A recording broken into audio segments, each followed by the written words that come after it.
Hi hello good morning friends, welcome back to our channel mom and me talks and it's me Sandhya. ఎలా ఉన్నారండి అందరూ? మేమైతే సూపర్గా ఉన్నాము అండ్ మీరందరూ కూడా సూపర్ ఉండాలని కోరుకుంటున్నాను. సో నిన్నటి వీడియో చూసిన వాళ్ళకైతే ఆల్రెడీ ఐడియా ఉంది కదండి. సాకేత్ సామత్ ఇద్దరికి బ్రేసెస్ వేయాలి అని అన్నారు డెంటిస్ట్ దగ్గరికి తీసుకువెళ్తే.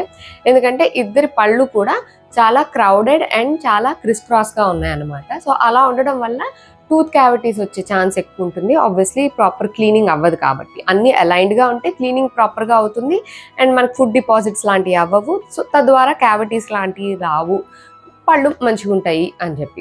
ఇలా క్రిస్ క్రాస్ ఉండడం వల్ల ఏంటంటే క్లీనింగ్ సరిగా అవ్వదు, ఫుడ్ డిపాజిట్స్ ఉండిపోతాయి, బ్రౌన్ స్టెయిన్స్ పడచ్చు అండ్ క్యావిటీస్గా కన్వర్ట్ అవ్వచ్చు. మళ్ళీ రూట్ కెనాల్స్ లేదా టూత్ ఎక్స్ట్రాక్షన్ ఇట్లాంటివన్నీ కాంప్లికేషన్స్ వచ్చే ఛాన్స్ ఉంటుందన్నమాట. Not just for the looks, అంటే చూస్తే నవ్వితే అందంగా కనిపించడానికని మాత్రమే కాకుండా ఇట్లా మనకి యాక్చువల్గా పళ్ళు అలైన్గా లేకపోతే ఉండే ప్రాబ్లమ్స్ ఈ విషయం అయితే మన అందరికీ తెలుసు కదండి. అఫ్ కోర్స్ లుక్స్ పరంగా కూడా కొంచెం చేంజెస్ అయితే అవుతాయి బ్రేసెస్ వేసుకున్న తర్వాత ఫేస్లో. ఎందుకంటే అప్పటి వరకు మన ముఖాన్ని ఒకలాగా చూసి అలవాటు అవుద్ది. సో బ్రేసెస్ వేసుకోవడం వల్ల మన పళ్ళ అలైన్మెంట్ ఇవన్నీ మారుతాయి కాబట్టి కొంచెం లుక్ వైజ్ కూడా మారుతుంది అనమాట. సో యాక్చువల్గా ఇప్పుడు వాళ్ళకి లుక్ వైజ్ అని కాకపోయినా సరే మేము ఈ బాగా క్రిస్ క్రాస్ ఉన్నాయి అని చెప్పి డెంటిస్ట్ దగ్గర తీసుకువెళ్ళాము. అయితే braces is the only way అని చెప్పారనమాట. సో ఈ బ్రేసెస్కి కూడా చాలా కారణం ఇవన్నీ ఉన్నాయి. సో ఆ ఇన్ఫర్మేషన్ ఇవాళ వీడియోలో మీతో షేర్ చేద్దాం అనుకుంటున్నాను. ఎంత అవుతుంది, ప్రైస్ ఏంటి, ఇవన్నీ కూడా, అండ్ వీళ్ళకి ఎంత ఛార్జ్ చేస్తామన్నారు, ఇవన్నీ కూడా నేను ఇవాళ వీడియోలో షేర్ చేద్దాం అనుకుంటున్నాను. So let's get started.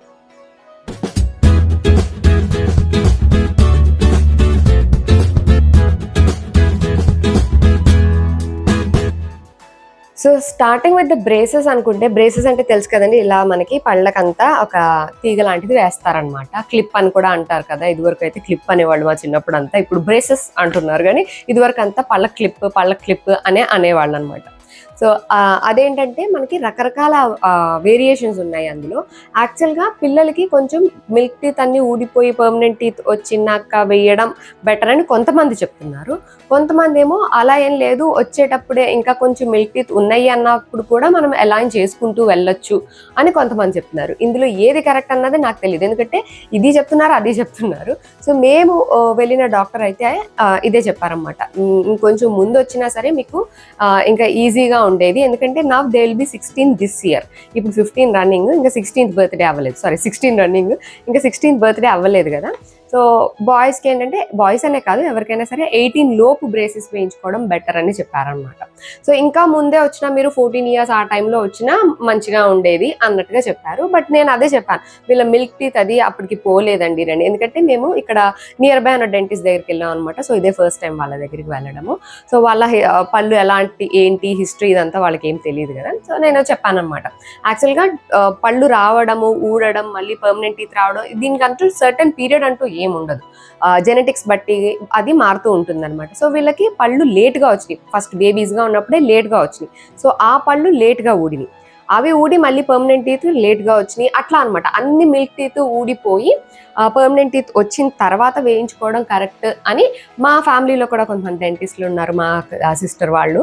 So వాళ్ళు కూడా అదే చెప్పారన్నమాట. ముందు అంటే అన్ని రాని ఆ తర్వాత అలైన్ చేయించుకోవచ్చు కదా అన్నట్టుగా చెప్పారు. ఎందుకంటే ఏది ఎలా వస్తుందో తెలియకుండా ముందుగానే ఎందుకు అన్నట్టుగా చెప్తే నేను అదే స్టిక్ అయి ఉన్నాను.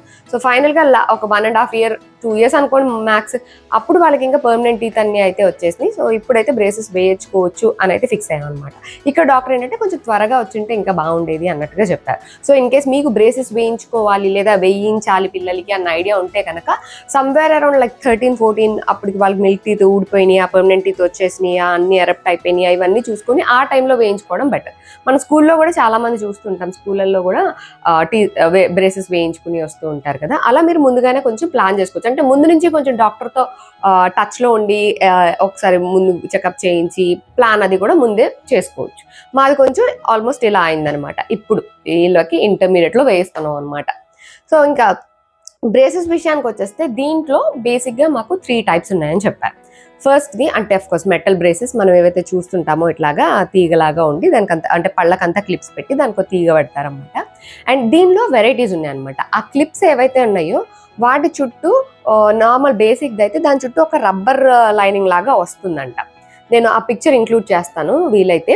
అది చూస్తే మీకు ఇంకా క్లియర్ ఐడియా వస్తుంది ఎలా కనిపిస్తుంది. దానికి ఏంటంటే ఒక pink line, blue line something అలాగే ఏదో ఒక రబ్బర్ లైనింగ్ లాగా వస్తుంది అనమాట. సో అవి బేసిక్ వన్స్ అనమాట. లేదు ఈ రబ్బర్ లైనింగ్ ఇవన్నీ కొంచెం ఎక్కువ కనిపిస్తున్నాయి, లేకపోతే ఇంకొంచెం బెటర్గా కావాలి అని అనుకుంటే దీంట్లోనే ఆ రబ్బర్ లైనింగ్ కాకుండా సెల్ఫ్ క్లిప్ లాగా ఏదో ఉంటుందంట. అంటే దానికి రబ్బర్ లైనింగ్ రాదు, సెల్ఫ్గా అవే కూర్చుంటాయి అనమాట పళ్ళ మీద. అంటే ఆ చిన్న చిన్న బ్రేసెస్ ఉంటాయి కదా, అవి ఇట్లా ఒక్కొక్క పన్ను మీద ఒక్కొక్క క్లిప్ పెట్టుకుంటూ వెళ్తారు, దాన్ని అలైన్ చేస్తూ ఒక తీగ కడతారు అనమాట. సో ఈ క్లిప్ని పెట్టుకోవడంలో ఒకటి ఫస్ట్ది రబ్బర్ ఫిల్లింగ్ పెట్టి పెడతారనమాట. రెండోది ఏంటంటే సెల్ఫ్గా అవే దానికి అతుక్కుంటాయట పళ్ళకి. మరి దానికి ఏదో చేస్తారనుకుంటా, మనకి ఇంకా ఇండెప్త్గా తెలీదు.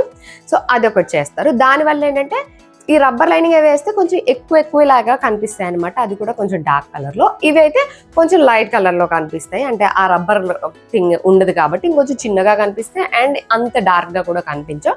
అండ్ కంఫర్ట్ విషయంలో కూడా compare to that basic one ఇది ఇంకొంచెం బెటర్గా ఉంటుంది అని అన్నారు. బట్ టైం పీరియడ్ మాత్రం రెండింటికి ఒకటే అని చెప్పారనమాట. ఇందుకే టైం పీరియడ్ విషయం చెప్పలేదు కదా. సో టైం పీరియడ్ వచ్చేసి 2 years ఆఫ్ టైం అని చెప్పారు. కొంతమందికి 3 years కూడా అవుతూ ఉంటాయంట. ఎందుకంటే పళ్ళు ఎంత క్రిస్ క్రాస్గా ఉన్నాయి, ఎంత యాంగిల్ అవి తిరిగినాయి, లేకపోతే ఎంత యాంగిల్ అవి ప్లేస్లోకి రావాలి, వీటన్నిటిని బట్టి డిసైడ్ అయి ఉంటుంది అనమాట. సో వీళ్ళకి చెప్పిన time period is for 2 years అని చెప్పారు. 2 years బ్రేసెస్ వేసుకొని ఉంచుకోవాలి. ఆ తర్వాత అవి తీసేసిన తర్వాత రీటైనర్స్ అని వేస్తారనమాట. అంటే పళ్ళు క్లిప్ తీసేసిన తర్వాత మళ్ళీ వాటి ఓన్ పొజిషన్లోకి వచ్చేయడానికి పళ్ళు ట్రై చేస్తాయంట. సో అట్లా రాకుండా ఆ పొజిషన్లోనే రీటైన్ అవ్వడం కోసం బ్రేసెస్ తీసేసినా సరే ఈ రీటైనర్స్ వేస్తారనమాట. అది సన్నని తీగలా ఉంటుంది, అది కూడా లోపల సైడ్ ఉంటుందంట, బయటకి ఏం కనిపించదు. ఇంకా బ్రేసెస్ తీసేసిన తర్వాత బయటకి ఏం కనిపించదు. ఆ సన్నని తీగ లోపల సైడ్ అట్లాగా కొంచెం అలైన్ చేసి ఉంచడానికి, అలా రీటైన్ చేసి ఉంచడానికి ఆ ప్లేస్ అది ఉంటుందంట. అవి కూడా ఒక 3 years వరకు, ఒక 2-3 years వరకు కూడా ఉంచుకోవాలంటే depending on the person.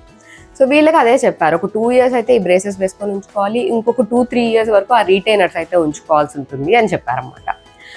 So అయితే ఇది మొత్తానికి కలిపి ఒక 3-4 ఏళ్ల ప్రోగ్రామ్ అనమాట అని అనిపించింది. మేము యాక్చువల్గా 2 years అనేది చాలా ఎక్కువ టైం పీరియడ్ ఏమో అనిపించింది. అలాంటిది తర్వాత రీటైనర్స్ అని అవని ఇవని ఇట్లాగా ఒక 3-4 years ప్రోగ్రామ్ అనమాట అని అనుకున్నాము.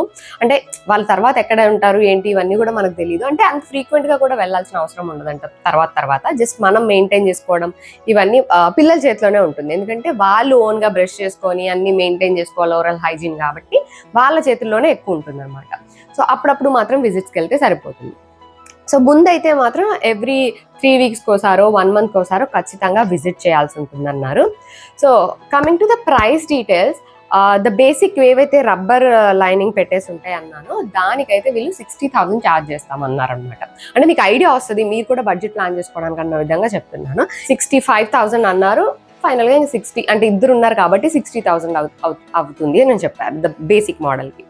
తర్వాత రబ్బర్ లైనింగ్ లేకుండా సెల్ఫ్ లాకింగ్ ఉంటాయి అన్నారు కదా, వాటికైతే 85 అవుతుంది అన్నారు, విచ్ కమ్స్ అండర్ 80 అనమాట. సో ఇది ఈ రెండే కాకుండా ఇన్విజిలిన్ అని కనిపించకుండా మనకి యాడ్స్లో కూడా చూస్తుంటాం కదా, కనిపించకుండా ఒక ప్లాస్టిక్ కాదు సమ్ మెటీరియల్ది కనిపించకుండా ట్రాన్స్పరెంట్గా ఉంటుంది అన్నమాట. అవి జస్ట్ పళ్ళకి ఇలా పెట్టుకోవాలన్నమాట, పైన కింద కూడా. సో అవైతే ఏంటంటే అవి మనకి పెట్టుకోవడం తీయడం ఇది ప్రాబ్లం కాదు, కానీ అవి మనం రోజు ఎవ్రీడే, అంటే ఇప్పుడు బ్రేసెస్ ఎలా ఒకసారి పెట్టేస్తే అవంతే అలా 2 ఏళ్ళ పాటు అలా ఉంటాయి కదా, ఇవి అలా కాదు. ఏం తింటున్నా సరే అవి తీయాలట. ఆ ఇన్విజిబుల్ టీత్ లైనర్స్ ఏవైతే ఉన్నాయో అవి తీసేసి ఫుడ్ తినాలి. తినేసి మొత్తం గాగులు చేసేసుకొని వాష్ చేసుకున్న తర్వాత మళ్ళీ పెట్టేసుకోవాలన్నమాట. సో అలా ఏం తింటున్నా ఏం తాగుతున్నా అవి తీయాలి పెట్టాలంట. అవి ఉంచుకొని తినకూడదు, తాగకూడదు, ఎక్సెప్ట్ వాటర్ అయితే మాత్రం అవి ఉంచుకొని తాగొచ్చు అన్నారు. మిగతా ఏం తినాలి ఏం తాగాలి, నాట్ ఈవెన్ చిన్న చాక్లెట్ తినాలన్నా, anything, it can be anything, ఇంత చిన్న పీస్ తినాలన్నా సరే అవి తీయాలి అని చెప్పారు. And at the same time అవి ఒక డేలో మినిమం 20 to 24 hours మన నోట్లోనే ఉండేలాగా చూసుకోవాలట. సో ఇది ఎవరిపైన డిపెండ్ అయి ఉంటుందండి? కంప్లీట్లీ పిల్లల పైన డిపెండ్ అయి ఉంటుంది. ఎందుకంటే వాళ్ళు బయటకు వెళ్తారు, అక్కడ ఏమైనా తింటున్నారో లేదో, అక్కడ అందరి ముందు తీయడానికి ఇబ్బంది పడి తీయకుండా తింటారో, అసలు గుర్తుందో లేదో, ఇట్లాంటివి చాలా మైండ్లో డ్రన్ తిరిగినాయి అనమాట, రకరకాల పాసిబిలిటీస్ అన్ని నేను. సో అది మన చేతుల్లో లేదు అని అనిపించింది. అండ్ అది కాస్ట్ కూడా కొద్దిగా ఎక్కువ అనమాట. అది ఆల్మోస్ట్ ఒక 1.85 నుంచి 2.2 వరకు అవ్వచ్చు అని చెప్పారు. టైం పీరియడ్ దానికి కూడా సేమే, జస్ట్ ఒక 2-3 months అటు ఇటు అవుతుంది అంతే తప్ప టైం పీరియడ్ దానికి కూడా సేమే. అందులో ఉన్న పాజిటివ్స్ ఏంటంటే జస్ట్ అవి చూడడానికి ఆక్వర్డ్గా కనిపించవు. కొంతమంది పిల్లలు యాక్సెప్ట్ చేయొచ్చు, చేయకపోవచ్చు కదా. సో లుక్ వైజ్ అది ఎఫెక్ట్ చేస్తుంది అనుకుంటే వీ కెన్ గో ఫర్ ఇన్విజిలెంట్ అని చెప్పారు. లుక్ వైజ్ కావాలి అని అనుకుంటే, బట్ అది చాలా డెడికేటెడ్గా మెయింటైన్ చేయాలి. ప్రతిసారి తీసుకోవాలి, పెట్టుకోవాలి. మినిమం 22 hours మన పళ్ళకే ఉండేలాగా చూసుకోవాలి. బ్రష్ చేసేటప్పుడు కూడా అవి తీసేసి బ్రష్ చేసుకుని మళ్ళీ పెట్టుకోవాలన్నారు. సో ఇవన్నీ చెప్పారన్నమాట. యాక్చువల్గా ఈ ప్రైజెస్ కూడా హాస్పిటల్ టు హాస్పిటల్ డిఫర్ అవుద్ది.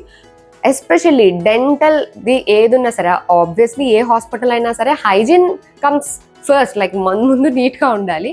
ఎస్పెషల్లీ డెంటల్ దానికి హైజీన్ ప్లేస్ అని ఇంపార్టెంట్ రోల్ అనమాట. ఎందుకంటే అది మన నోట్ లోపల చేస్తారు కాబట్టి హైజీన్ అనేది మెయింటైన్ చేయడం is the most important thing అనమాట. సో మేము వెళ్ళిన హాస్పిటల్లో లైక్ హైజీన్ చాలా బాగుంది, అంతా కూడా చాలా నీట్గా ఉంది. అఫ్ కోర్స్ దాన్ని బట్టే ప్రైసింగ్ కూడా ఉంటుంది కాబట్టి కొంచెం ప్రైస్ కంపారిటివ్లీ కొద్దిగా హయ్యర్ సైడ్ అనే చెప్పచ్చు. హయ్యర్ అంటే నాట్ లైక్ మరీ fancy too much hifi luxury types కాదు, but it's somewhere like on the upper side అన్నట్టుగా అనిపించింది. ఎందుకంటే బేసిక్వి వీళ్ళు 60,000 చెప్పారు కదా, బయట మామూలుగా కొన్ని చోట్ల కనుక్కుంటే ఇట్ కమ్స్ అరౌండ్ 40-45,000 అని కూడా చెప్పారు. సో ఓకే, మనకి హైజీన్ కావాలి, నియర్ బై కావాలి, ఇవన్నీ చూసుకున్నాం కాబట్టి we opted for this process అనమాట. సో ఇది వాళ్ళ బ్రేసెస్ గురించి కహాని అనమాట. సో ఇన్ కేస్ మీరు కూడా ఒకవేళ బ్రేసెస్ గురించి వేయించుకోవాలని అనుకున్నా, లేకపోతే పిల్లలకి ఏమన్నా ట్రై చేయాలని అనుకున్నా, బిఫోర్గానే మనం కొంచెం డాక్టర్ని చూపించుకుంటూ, మేమంటే ఇక్కడ షిఫ్ట్ అయ్యాం కాబట్టి ఆల్ ఆఫ్ సడన్ ఒక న్యూ డాక్టర్ దగ్గరికి వెళ్ళి చూపించుకోవడం ఇట్లా జరిగింది. కానీ ముందు నుంచి చూపించుకోవడం, దానికంటూ ఒక ప్లాన్ చేసుకోవడం ఇంపార్టెంట్. అండ్ అలాగే ఏ బ్రేసెస్ అయితే ఎలా అవుతుంది ఏంటి అన్నది కూడా మీరు ముందుగానే చూపించుకుంటే బెటర్ అనమాట. సో అదండి ఇవాళ నా వీడియో. That's it for today friends. See you all in another video. Take care and by.